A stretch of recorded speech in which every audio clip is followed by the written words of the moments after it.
क्या आपको शीघ्र पतन की समस्या है और अपने पार्टनर को आप सेटिस्फाइड नहीं कर पा रहे हैं, और क्या आपको स्वप्न दोष बार बार लगातार आते रहते हैं, और आपको धातु रोग भी है, आपके जठराग्नि मंद पड़ चुकी है, और आप जो खाना खाते हैं आपके खाना पच नहीं रहे हैं, और नहीं पचने के कारण से क्या आपको गैस, एसिडिटी और ढकार जैसे समस्याएं से आपको सामना करना पड़ रहा है। यदि ये सारे समस्याओं से आप जूझ रहे हैं तो आज के वीडियो आपके लिए बहुत खास होने वाला है। आज के वीडियो आपके लिए बहुत उपयोगी होने वाला है, तो इसीलिए आज के वीडियो आप बिना स्किप के एंड तक ज़रूर से ज़रूर देखेंगे। और ये वीडियो में बताया गया सारे इंस्ट्रक्शन को यदि आप फॉलो करते हैं तो निश्चित रूप से आप शीघ्र पतन, धातु रोग, स्वप्न दोष और आपके जो पेट की समस्याएं हैं वो सारे समस्याओं से आप निजात पाएंगे। तो चलिए शुरू करते हैं आज के ये वीडियो।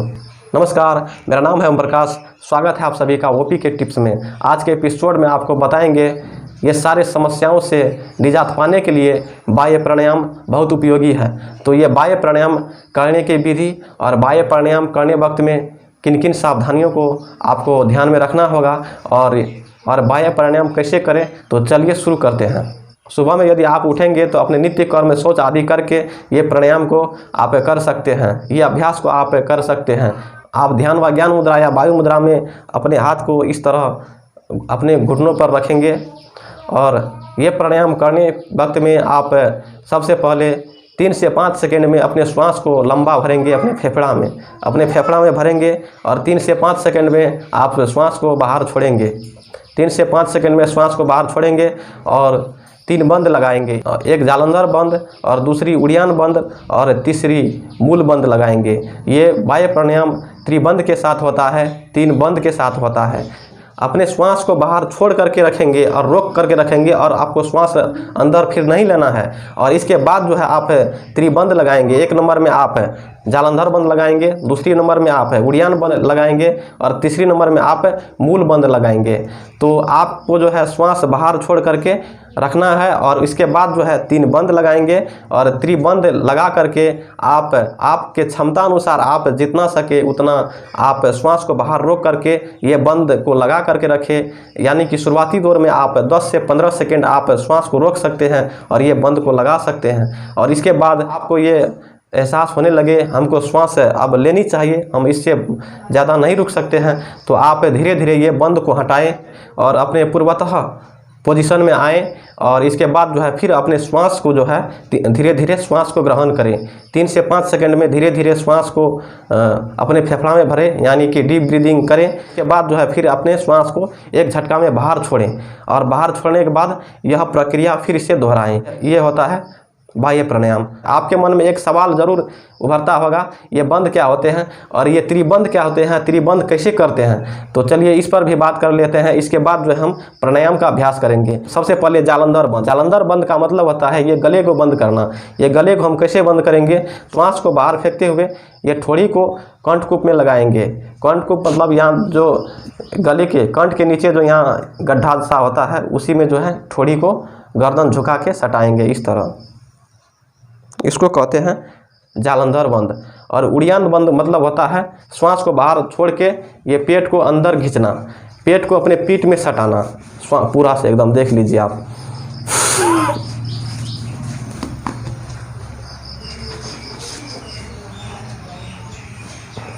इसे कहते हैं उड़ियान बंद। पेट को अपने पेट को पीठ में सटा लेना, इसको उड़ियान बंद कहते हैं।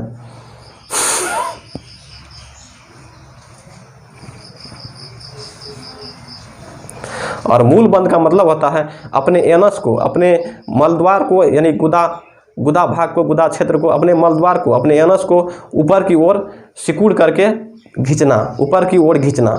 यानी कि यदि आप ऐसे मलद्वार को ऊपर की ओर तनाव करेंगे, ऊपर की ओर खींचेंगे, तो आपके जो है वीर्य है ऊर्ध्व गति को प्राप्त करके आपके स्वप्न दोष, शीघ्र पतन और आपके जितने भी धातु रोग है, धातु विकार है, वो सारे ठीक हो जाएंगे। तो इसी तरह ये बंद लगाना बहुत ज़रूरी होता है। प्राणायाम का अभ्यास करने से पहले थोड़ा प्राणायाम का कुछ ऐसे शब्दावली है, कुछ ऐसे शब्द हैं, उसे हम जान लेते हैं। इसके बाद जो है प्राणायाम का अभ्यास करके आपको दिखाएंगे।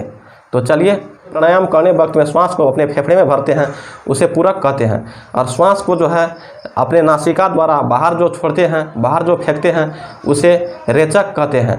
और बाहर छोड़ के जो श्वास को बाहर छोड़ के बाहर ही जब रोकते हैं उसे बाह्य कुंभक कहते हैं, बाह्य कुंभक कहते हैं। और श्वास को जो है भीतर लेके श्वास को फेफड़ा में भर के और अंदर ही रोकते हैं तो उसे अभ्यंतर कुंभक कहते हैं। बाह्य प्राणायाम कैसी करनी चाहिए तो इसके डेमो करके आपको दिखाते हैं। तो आप इस प्राणायाम को ऐसे ही कीजिएगा और अपने समस्याओं से समाधान पाइएगा। सबसे पहले हम ज्ञान व ध्यान मुद्रा या वायु मुद्रा में बैठेंगे। अपने हाथ को घुटना पर रखेंगे इस तरह और श्वास को लंबा गहरा श्वास को 3 से 5 सेकंड में अपने फेफड़ा में भरेंगे और फेफड़ा में भरे श्वास को फिर बाहर छोड़ेंगे एक झटके में। जालंधर बंद लगाएंगे।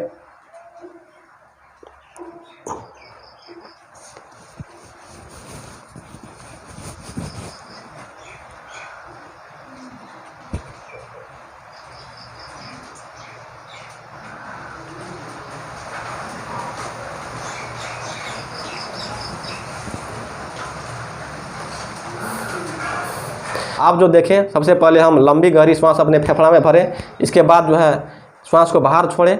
श्वास को बाहर छोड़ने के बाद अपने ठोड़ी को जो है कंठकूप में लगाएं, इसे जालंधर बंद कहता है।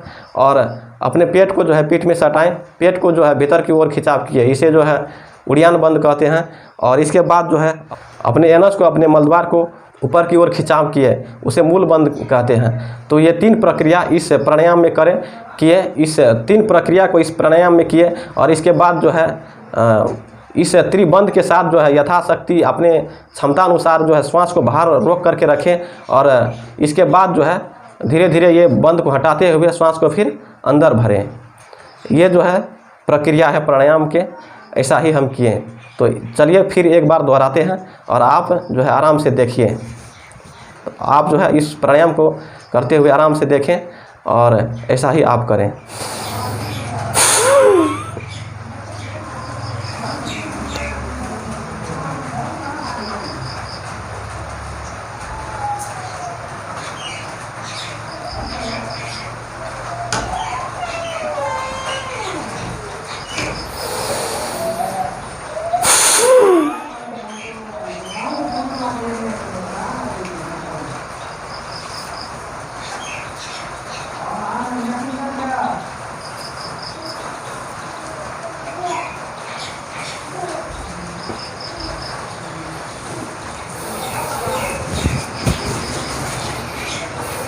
इस तरह आप इस प्राणायाम को कर सकते हैं। इस तरह आप ये बाह्य प्राणायाम को कर सकते हैं। आपको जो सारे समस्या वाले जो बताए थे वो सारे समस्याएं से आप छुटकारा पा सकते हैं। तो अब जान लेते हैं ये प्राणायाम करने वक्त में किन किन सावधानी को आपको ध्यान में रखना होगा, किन किन सावधानी को आप ध्यान में रखते हुए ये प्राणायाम को आप करेंगे। तो चलिए जानते हैं। आपको यदि ब्लड प्रेशर की समस्याएँ हैं, आप यदि हृदय रोगी हैं, आपको यदि कोई ऐसे शल्य क्रिया हुए है, यानी कि आपको कोई ऑपरेशन हुआ हो, तो ये प्राणायाम को आप नहीं करेंगे। जो व्यक्ति को मिर्गी की समस्याएं हैं वो इस प्राणायाम को आप नहीं करेंगे। तो जैसे कि आप यदि हृदय रोगी हैं, आप सीढ़ी पर स्टेप बाय स्टेप चढ़ते हैं और आपको श्वास फूलने लगता है, तो आप इस प्राणायाम को ना करें, क्योंकि इस प्राणायाम को करने में त्रिबंध का लगाना ज़रूरी है। आप यदि श्वास को रोकेंगे तो आपके जो है हार्ट की बीट बढ़ जाएगा। तो इसीलिए आप इस प्राणायाम को ना करें तो आपके लिए बेहतर है।